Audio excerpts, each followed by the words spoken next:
Welcome to the Chronic Pain Experience podcast. I am your host and chronic pain recovery coach, Dina Chopolis. Tune in as I explore the complexities of chronic pain recovery, the root cause of the pain you feel, and tools and techniques to help you on your way to a life well lived naturally.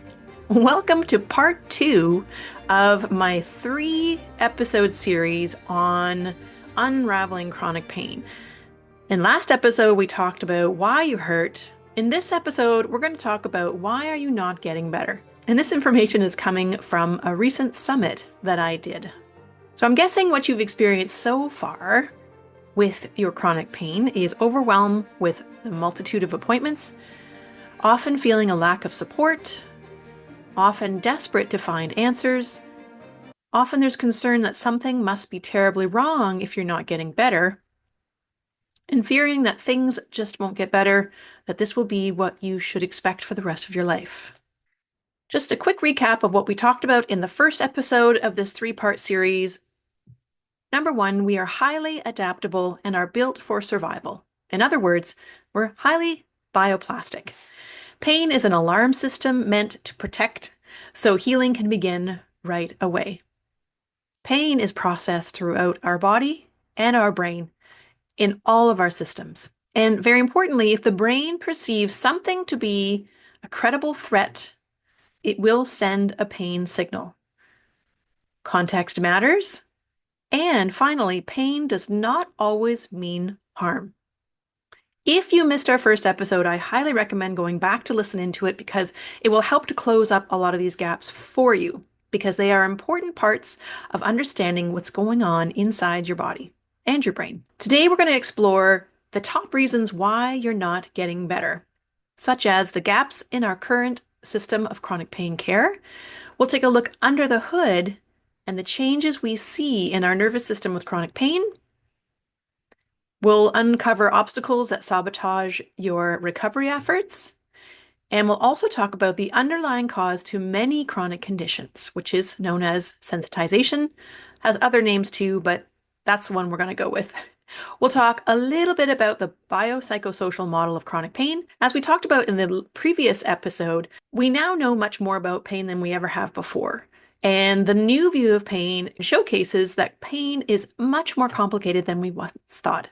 It is much more multi-systemed than we once thought. We also know that when trying to explain this new view of pain, that it can be difficult to explain without making it sound like it's all in your head, because we know your pain is not made up. That is simply not true. We know that it takes, and this is the frustrating part, it takes 17 years for the start of a research project all the way through to implementing the change in our practice, the results from the research project. And so here we are, 25 years into having newer research on pain. And if it takes 17 years for you, the chronic pain warrior, to receive that information, that's a long time to wait. And so part of my mission here is to not only help you to close some of the gaps for yourself so you understand what's going on with your pain, but also what to do next. You have likely, potentially, somewhere along the line, felt a lack of support. And this can come on 2 different angles. It could be that, A, they're not hearing you. Your care providers, you feel like they're not listening to what you're saying. You feel like they're not picking up on the nuances in your images. You feel like your family doesn't understand the pain that you're going through. What am I missing? Why is this not working? They told me it was going to work. How do I do this? There's also a real lack of pain education. Not that pain education is going to get rid of your pain, but the more you can understand what's going on inside your body, the more you can make informed decisions around what next steps could be. So understanding, why do you hurt? And what can I do about it? We tend to focus primarily on structural and mechanical issues. This is one of the big gaps we see in our chronic pain care right now. If we're focusing primarily on structural and mechanical issues, then it means that we are only able to see a physician or a physiotherapist or an acupuncturist or a chiropractor or a massage therapist, and those all have their place. But what if we're dealing with something that is not structural or not a result of injury? Then what do we do? We also know there's a real lack of mandatory chronic pain curriculum in our care providers' education. So, as it stands now, for mandatory curriculum, our physicians only receive anywhere from 5 to 7 hours, maybe 10, in the full time that they are in school. And so that creates a real problem, as you can imagine. So, not only in how our medical model treats chronic pain, but also explains chronic pain so that it doesn't come across as being dismissive. And our insurance companies and policymakers are not current in pain research, which creates a pretty large gap because they are still treating and creating policies around acute pain or around the old science of pain. And what we now know is that because pain is much more complex, we need to approach chronic pain recovery from a different angle. And the insurance companies are not quite there yet in covering the treatments that deal with much of this underlying issue that we see with chronic pain. As a result, we see our medical model treating the symptoms, not the underlying cause. And this becomes partially because of the way our system works. Our medical model is quite reductionistic in approach, which has its benefits for sure. When you have an acute issue, perhaps there's a red flag that you are investigating. It is important to understand that addressing those as a single entity is important. But we know that with chronic pain, if you've lived with pain long enough, oftentimes the symptoms are coming from something else. And pain also becomes one of the symptoms. And so it would be really wise if we could treat the underlying issue that addresses most of the symptoms as opposed to the symptoms individually. Number two, changes to our nervous system. When you've lived with pain for some time, one of the changes we see with our neurobiology is trouble sensing things properly. Processing of sensory information can become impaired. So things like changes in pressure, changes in temperature, changes in chemical composition. Things like smells, touch, tastes, hugs, storms passing through. That difficulty in sensing things properly really poses many different challenges. And it also causes a real disconnect between brain and body. Almost, it feels like the brain and body are speaking a different language. And the other thing that we see with this difficulty in sensing things properly is our brain becomes confused. And when our brain becomes confused, it becomes much more protective in nature, thereby activating more pain, also increasing inflammation and increasing muscle tension, just to name a few. Also, a confused brain seeks more information or data points coming in, which leads to brain changes number 2 and 3. Change number 2 is this widespread overactivation of our nervous system. Increased brain activity that we see as a result of pain being processed in many parts of the brain happen throughout the entire brain. If you've ever seen an image of a brain in a functional MRI machine, when you are experiencing pain, the brain is highly active in many, many different parts of the brain.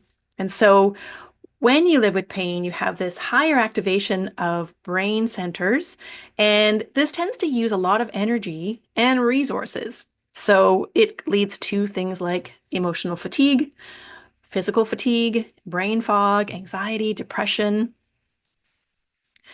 And here are the images I was talking about. Now, if you are listening in on the podcast, you won't have the advantage of seeing these images, but you can look these up online.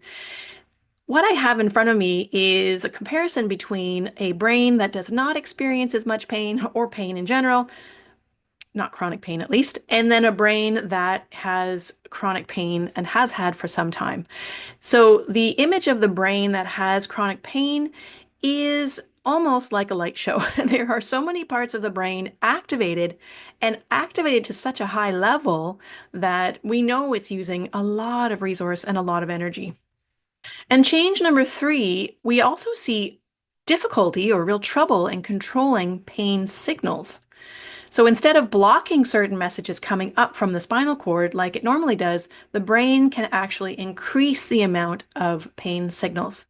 This makes the messages being sent even louder.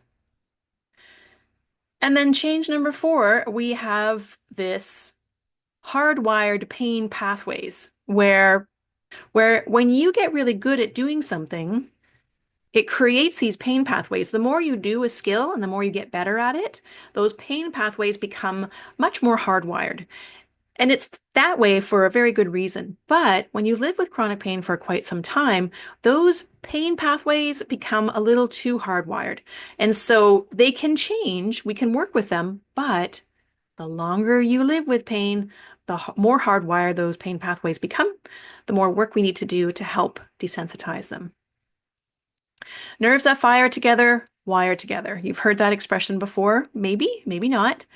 So just like I mentioned, the longer you live with pain, the stronger those pathways and synapses become, much like muscle memory and learning a new skill. And here's an example. The memory of past pain-provoking activities can activate more pain. So let's say you hurt your back when you were picking up something heavy. So your brain and your nervous system have now learned that picking up heavy things creates pain.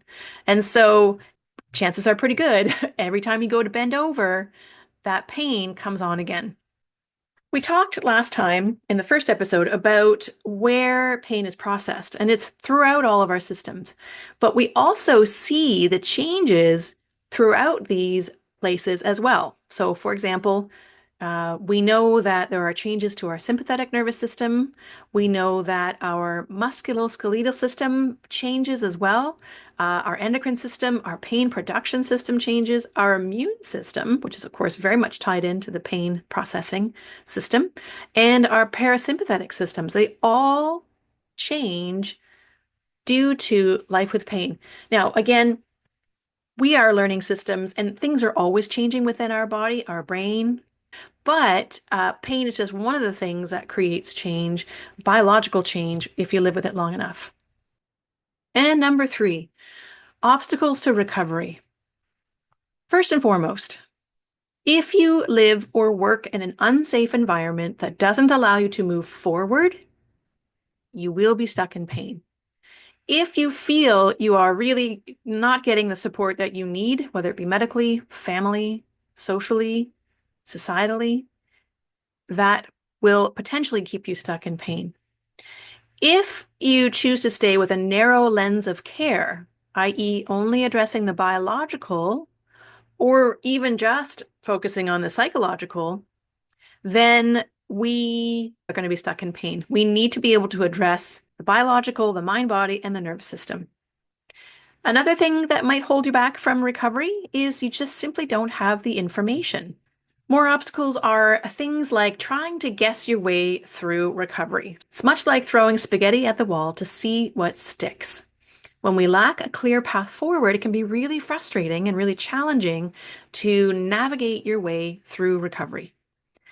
Maybe you've been told there is nothing more we can do. Addressing the symptoms of pain as opposed to the underlying cause. So if, again, like I mentioned before, if we are just dealing with the symptoms individually and not looking deeper to see if we are dealing with a nervous system problem that is amplifying all of the symptoms, then we need to dig a little deeper and find out what's going on. Another obstacle is our medical system and its wait times. Unfortunately, I know so many people who are stuck feeling like they have to wait the year to see their specialist when there is things we could start right now, right here, today. The other thing that is an obstacle, and I know this sounds hard, and I understand why completely, the deconditioned body and the pain cycle. We know through years of research that the deconditioned body is a painful body. But this is the frustrating part, and I know this is likely what you're thinking. It hurts to move. And if you are told that you need to start exercising, that might bring about a sense of fear and trepidation. Completely understandable. whether it be the fear of the pain itself or the fear of movement. But we know that movement is going to help you move through recovery. So, how do we do that? I'm going to save that until podcast number 3. More obstacles, this boom or bust mentality, or that pushing through pain, where you feel good one day and you have a long to-do list. So you push through, you get that list done, and then you're on the couch for a few days out of commission. That boom or bust mentality, unfortunately, is creating a real obstacle to your recovery. The belief that only your doctor can help you is also potentially keeping you stuck as well. There is so much more to chronic pain recovery than just addressing the biological issues that your physician is so good at dealing with. Okay. We have other aspects that we need to address, which we'll talk about shortly. Finances. Yes, I know that's a biggie. And also capacity. When you live with chronic pain and you're in a really tough pain day, you've likely experienced this many times yourself. The brain goes offline when you are experiencing pain. So it's very difficult to get motivated. It's very difficult to think logically around what you should be doing next. It's very difficult to get excited about much. But I'm here to say that we can take that capacity. We don't have to do the big things up front. We just take this recovery process step by strategic step. Number 4, we're going to talk about sensitization. So before we get into it, bioplasticity is the ability of you to change. The exact same changes that happen when you learn a new skill or you develop a habit. I'm just going to linger here for a moment. The bioplasticity, that ability to adapt and to change, is the thing that brought you here, that created more pain. But it's also the thing that's going to help you to move forward on your path to recovery. Let me explain. So when you learn to ride a bike, the first time you get on a bike, you might be a little nervous, maybe even a little fearful. You are nervous and wobbly and really unsure how to do this thing. So you do the first time, maybe you fall off, maybe you don't, maybe it's not very smooth, maybe it's great, but potentially it's not as smooth as it could be. But you do this over and over and over again, and you get really good at it. And in the process, you are creating these new neural pathways, how to do that skill. And eventually, over time, you get really good at that skill. The same is true for the pain you feel. We get really good at pain behaviors, at amplifying pain. So again, this is not your fault. This is just a system that is hypersensitive and overprotective. We can now use that bioplasticity to help you on your way out, to help you through your recovery. Brain pathways are like muscles. The more you use them, the stronger they get. Here are some examples of your brain changing for the better. Learning to ride a bike, learning to play piano, growing a callus on your hands if you work with tools or carry heavy things, learning to drive, getting stronger with exercise, logging into a webinar. Technology is very much a learning curve. Building immunity. And here are some examples on the flip side of the coin that we see with chronic pain. Getting weaker with bed rest, shallow breathing, wincing in pain, avoiding meaningful connections, avoiding getting out, moving less, and focusing on the pain. So when the pain persists, and the more you live with it, the more these patterns repeat themselves over and over and over again, the more we go through this boom and bust mentality and pushing through the pain, the brain will actually learn pain and pain behaviors. And this is what we call sensitization. And so what happens is the more it does this, the more sensitized it becomes, the more pain you feel. The same learning occurs in the pain system. With chronic pain and being often in that fight or flight response, or even in that collapse and shutdown state, our breathing, our respiration can really change. It becomes short and shallow and higher up in the chest. And that becomes a learned behavior. And so we can work with that to help calm things down. The same thing with the musculoskeletal system. Over time, because pain creates these tight, rigid muscles, they become really good at being tight and rigid and sore. So the sensitization that we talked about earlier, what is it? Well, it's changes to your central and peripheral nervous system. That's from the bottom up and all the way from the top down to the bottom. It is this change to the brain to overreact to harmless stimulation, leading to intense pain feelings.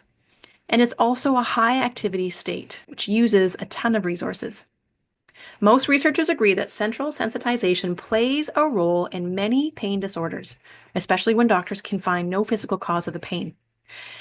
And as a matter of fact, we know that 1 in 5 people who live with a chronic pain condition have some form of sensitization, but that's being on the cautious side. There are many experts that agree that 40 to 80% of people who do live with chronic conditions are experiencing this sensitization or these overactive pain pathways. So here are the symptoms of sensitization: digestive issues, sleep disturbances, depressed moods, fatigue, anxiety and irritability, changes to your reproductive health, decreased exercise tolerance, poor memory, and difficulty concentrating. If you look at this list, you might start to pick up on it that typically what we do is we tend to treat each of those separately. And that's where one of our gaps really occurs. If this is a symptom of sensitization, which is a result of this overactive nervous system, then why not treat the underlying issue that will address all of these symptoms? Sensitization affects not only where it hurts, when it hurts, how much it hurts, changes in sense of touch when it starts, and also the environmental effects. So, sensitization has a huge impact on your pain, and it's not talked about as much as it necessarily should be. The sensitization is an important part of fibromyalgia, osteo and rheumatoid arthritis, CRPS or chronic regional pain syndrome, phantom limb pain, painful pelvic syndrome, low back pain, TMJ syndromes, migraines, chronic fatigue, and certain forms of whiplash. And that's just the beginning. We are learning more and more that many other chronic pain conditions are also influenced by this hypervigilant nervous system. So, what does central sensitization look and feel like? The pain will spread, and the brain is wrongly told that the more of the body is in danger, and the brain therefore spreads pain. The pain worsens. Most of the changes to the alarm system aim to increase the frequency of danger messages sent to your brain. And even the smallest of movements hurt. So, with an increase in sensitivity equals a decreased pain threshold to movement. So, you can do less and less movement with more of that pain coming on. When there is ongoing inflammation in the tissues, it equals more sensitivity, which equals less movement that you can do without pain. And pain becomes less predictable. So one day it might be really awful, and then the next day not so bad. And so these are some of the things we look for to help us decide if perhaps you are dealing with a nervous system problem. If the pain links more to thoughts and feelings, so if you have pain when you are down or stressed or have the flu, when your immune system is compromised, then you feel more pain. That is one of the signs of a hypersensitive nervous system or this sensitization. And on the flip side, you feel less pain when you are happy and occupied. And pain may be linked to other threats from previous experience, current or anticipated. So this is another thing we look for. So if there was trauma of the past, this experience that you've lived through can influence how vigilant our brain is to threat. Here are some examples of some phrases that might help you to clarify, if you have sensitization or not. Here's an example. It comes on when I think about it. Watching someone move makes me hurt, especially if it's a way in which that movement creates pain for you. If you're watching someone else move that same way, it might also bring about pain for you. I get lots of different diagnoses. You name it, I've had it.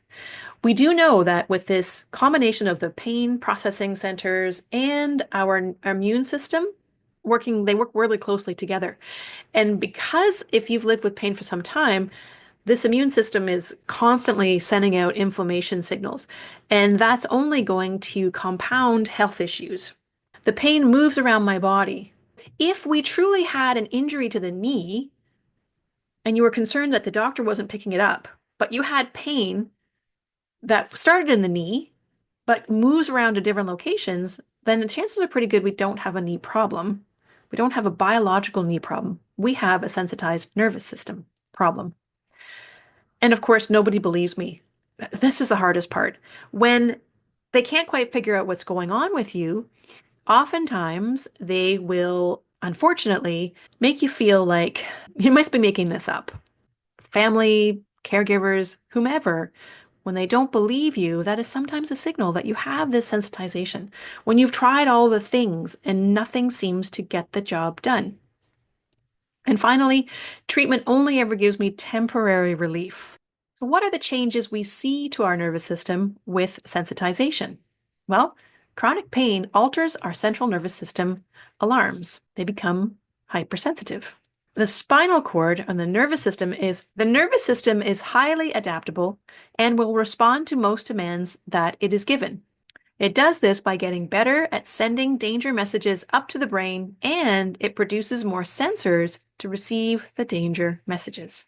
The brain is being told that there is more danger in the tissues than there actually is. Sensitivity of the alarm system is nearly always a main feature in chronic pain. The pain is normal, but the processes behind it are altered.